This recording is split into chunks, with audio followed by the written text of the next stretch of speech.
the crossover as being like, everyone is doing it like this. What is an alternative way that Yeah. I can do it? And what is true to me, and Mm, what do I want as the customer, and mm, how can I create something? Because one of the experiences that I had was that I was going to all these startup events, and they were in university boardrooms, and there was full of men with suits, and people just had business cards, just like handing them out left, right, and center. I was like, what do you do? How can I, what can I get from you? And mm, I would come home from those events, and my partner at the time, an mm. ex, and was like, how was the event? I was like, I hated it. Like, I'm drained. Like, I felt really anxious. I would wear kind of businessy things to try and fit in, Yeah. that were not like a beanie and a jumper, like, and drinking wine. Yeah. Um, and I remember my partner at the time being like, well, just create your own. Mm. Like, you hate that. And so I started putting on these events. And the first event that I ever put on, well, 170 people turned up. And Wow. we had it sponsored, and we had food trucks and like the speakers and musicians.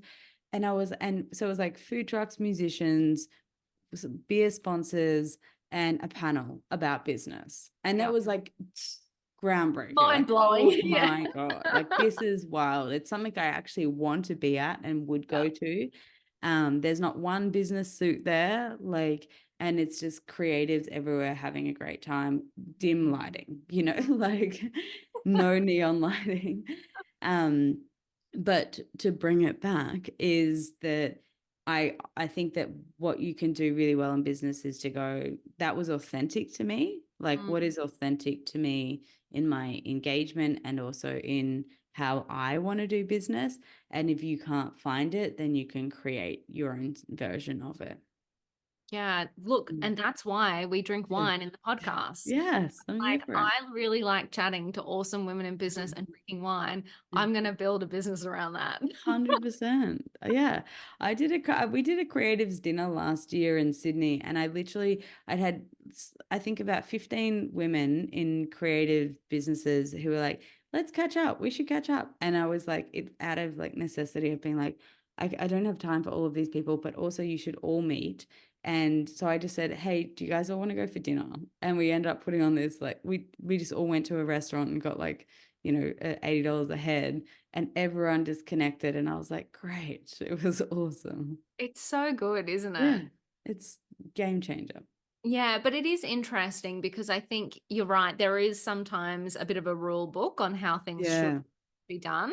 And I fell victim to that with my first business, Scrunch, which is an influencer marketing platform. Mm. So it was a tech platform. So a decade Yeah. ago, tech, it was startup hustle culture, build a team, Yeah. raise capital, blah, blah, blah. And I did get to this stage where, and I even remember I was kind of wearing clothes similar to my corporate career. And I just got to this stage where I was like, this sucks. Yeah. And I was like, well, you're the boss. Yeah. You're the only one that can Like, change. why am I doing this? Yeah. Totally. And I think it's not until you actually step back and ask yourself and be intentional, that you can actually design something that you love working Yeah. in, love showing up each day for. Yeah. Because it And is hard. You do have to like find something that you love.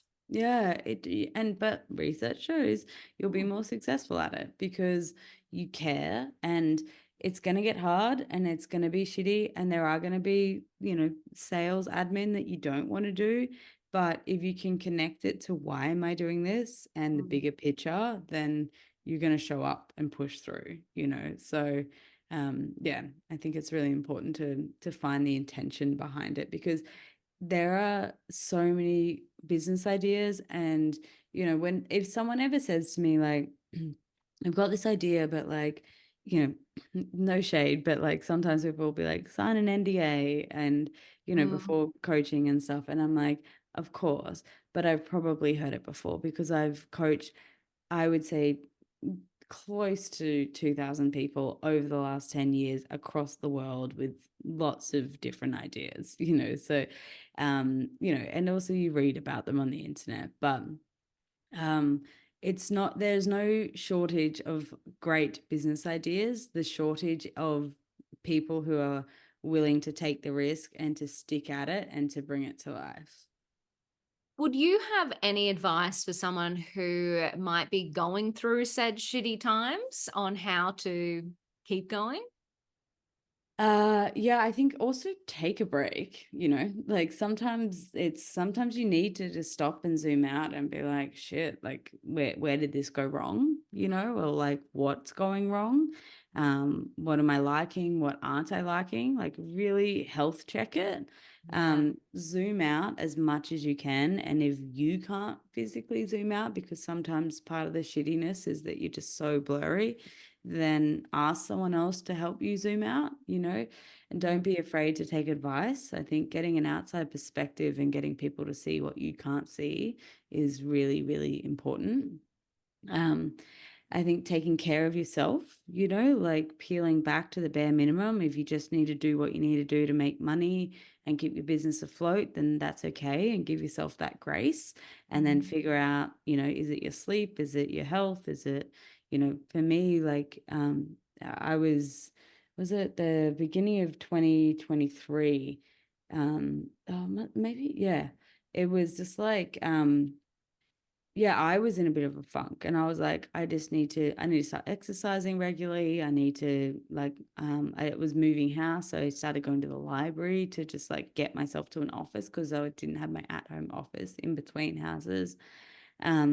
Yeah, and create routine and structure for myself because that was grounding and safety.